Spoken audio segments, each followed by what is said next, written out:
오늘 우리에게 주신 하나님 말씀은 사도행전 22장 17절에서 21절입니다. 사도행전 22장 17절에서 21절까지 우리 함께 읽겠습니다. 시작. 후에 내가 예루살렘으로 돌아와서 성전에서 기도할 때에 황홀한 중에 봄에 주께서 내게 말씀하시되 속히 예루살렘에서 나가라. 그들은 내가 내게 대하여 증언하는 말을 듣지 아니하리라 하시거늘 내가 말하기를 주님, 내가 주를 믿는 사람들을 가두고 또 각 회당에서 때리고 또 주의 증인 스데반이 피를 흘릴 때에 내가 곁에 서서 찬송하고 그 죽이는 사람들의 옷을 지킨 줄 그들도 아나이다. 나더러 또 이르시되 떠나가라. 내가 너를 멀리 이방인에게로 보내리라 하셨느니라. 아멘. 오늘 새벽에 예배하신 하나님의 은혜가 우리 성도님들께 함께 하시기를 예수님의 이름으로 축복합니다. 아멘. 자, 바울의 변론이 계속됩니다. 형식은 자기를 변호하는 말인데 내용은 그의 간증입니다. 그러니까 바울은 자기에게 주어진 모든 기회를 복음 전하는 데 사용합니다. 이 말이 보여주는 것은 그가 얼마나 복음 중심의 삶을 살았는가를 보여주는 겁니다. 어떻게 사람이 이렇게 달라질 수 있을까? 하나님이 하신 일입니다. 바울 같은 사람을 누가 바꿀 수 있겠습니까? 하나님만이 하신 일입니다. 자, 목숨 걸고 예수 믿는 자 잡으러 다니던 사람이 목숨 걸고 지금 복음 전하고 있는 거 아닙니까? 하나님이 하신 일입니다. 십자가 복음이 한 사람 안에 제대로 들어가면 바울 같은 사람이 생길 수 있습니다. 다른 이유가 아닙니다. 복음이 제대로 들어간 겁니다. 그래서 지금도 제2, 제3의 바울이 나올 수 있습니다. 여러분이 바울 같은 삶 사시길 축복합니다. 바울은 지금 다메섹 도상에서 예수님 만나고 나서 나중에 아나니아라는 사람을 만나게 되는데 그 아나니아를 통해 주신 메시지를 또한 소개합니다. 그 메시지가 회개하라 라는 겁니다. 16절로 올라가 보시죠. 우리 17절부터 읽었지만 바로 앞절 16절입니다. 시작. 이제는 왜 주저하느냐? 일어나 주의 이름을 불러 세례를 받고 너의 죄를 씻으라 하더라. 아멘.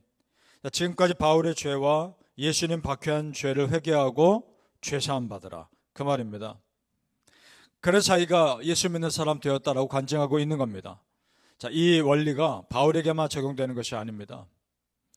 바울의 회심을 통해 예수 믿지 않는 세상 사람이 어떻게 예수 믿는 사람이 되는지를 보여주는 겁니다. 그 원리는 간단합니다. 두 가지입니다. 회개해야 되고 죄사함 받아야 됩니다. 두 가지입니다. 따라서 죄 용서받고 구원받는 것은 전적인 하나님의 은혜입니다. 그런데 그 가장 초기 단계에서는 내가 죄인임을 아는 겸손과 그 죄를 회개할 줄 아는 결단이 있어야 합니다. 그런 자에게 은혜가 흐르는 겁니다. 그러니까 겸손한 자에게 은혜가 흐르는 겁니다. 자, 성도님들, 성경을 보면요, 성경에 나온 하나님의 역사를 보면 결국 끝까지 남는 사람은 겸손한 사람이었습니다. 성경에 용감한 사람, 똑똑한 사람, 능력 많은 사람 참 많습니다. 그런데 결국 하나님 앞에서 자기를 낮출 줄 아는 겸손한 사람이 믿음의 역사에서는 끝까지 남았습니다. 여러분이 그런 끝까지 남는 자들 되길 정말 축복합니다. 예를 들어 우리가 아는 사울왕 생각해 볼까요? 그도 처음에 능력 많은 사람이었습니다. 똑똑하고 능력 많고 겉으로도 준수한 사람이었습니다. 그런데 그 안에 교만이 들어오죠. 우리는 그를 실패한 왕으로 기억합니다. 반면에 다윗 왕은 어떻습니까? 그도 능력 많고 용감하고 똑똑했습니다. 사울 왕보다 더 그랬던 사람입니다. 그런데 우리가 그를 기억하는 것은 다윗의 능력이 아닙니다. 우리는 다윗의 무엇을 기억합니까? 하나님 앞에 엎드릴 줄 아는 겸손을 기억합니다. 자기 죄를 인정할 줄 아는 겸손을 기억합니다. 그래서 하나님이 다윗을 끝까지 쓰셨던 겁니다. 우리가 그런 사람 되자는 겁니다. 바울도 마찬가지입니다. 공부 많이 한 사람이죠. 로마 시민이죠. 율법으로는 바리새인입니다. 그 당시 세상에서는 다 가진 스펙을 가진 사람입니다. 그러나 우리가 바울을 기억할 때 그런 스펙을 대단하다 생각하지 않습니다. 바울도 그걸 자랑하지 않습니다. 바울이 오직 자랑하는 것은 십자가였습니다.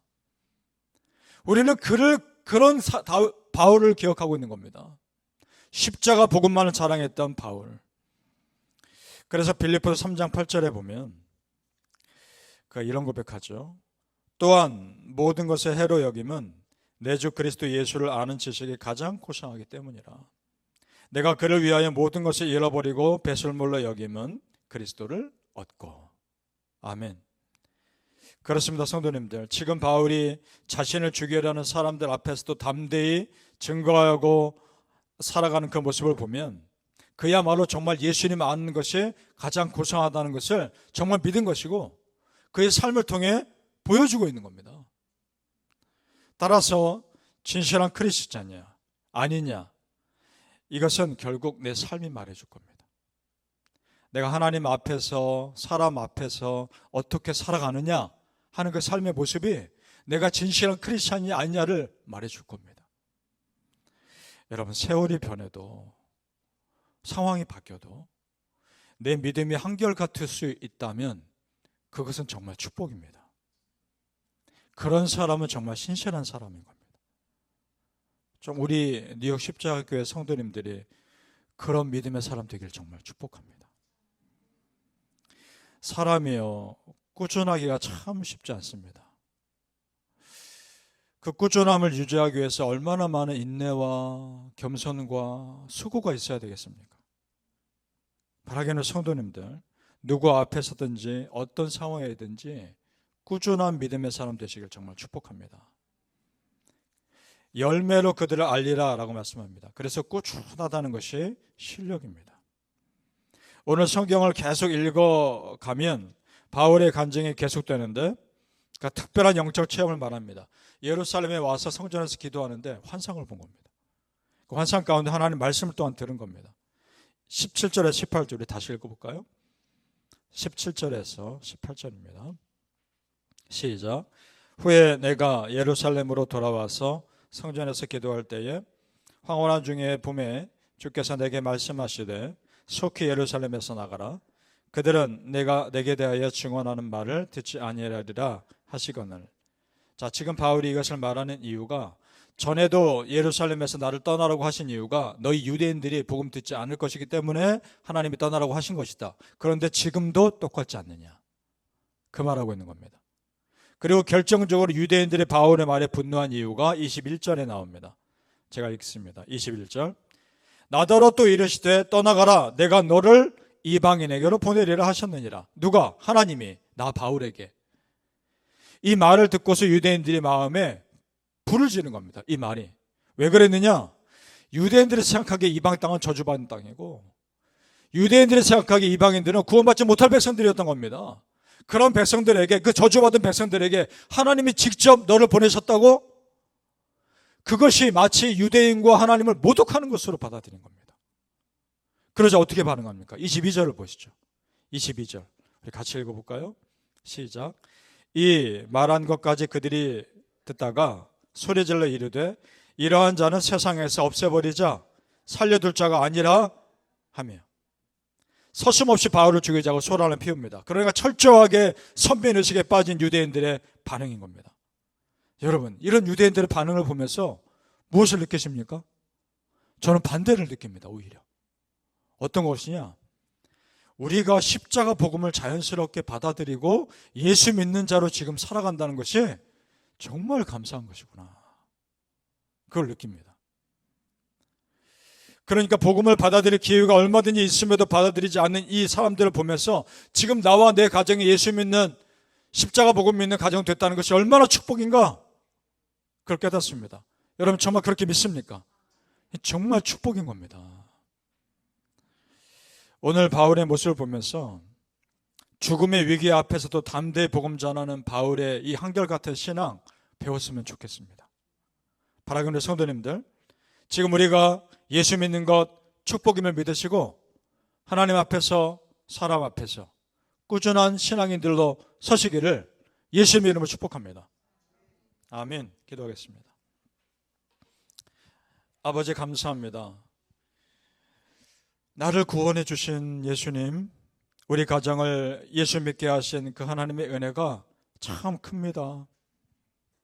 복음이 지금도 전해지고 있음에도 그 마음 꼭 닫고 받아들이지 않는 사람들 보면서 너무나 안타깝고, 그럼 반대로 우리 마음 활짝 열고 십자가 복음 받아들이는 우리 가정에 너무나 감사하고 그런 많은 생각들을 하게 됩니다.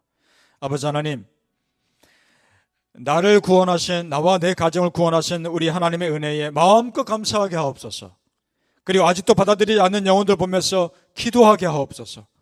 그들에게 할 수 있는 한 복음 전할 수 있는 마음과 열정을 우리에게 주옵소서.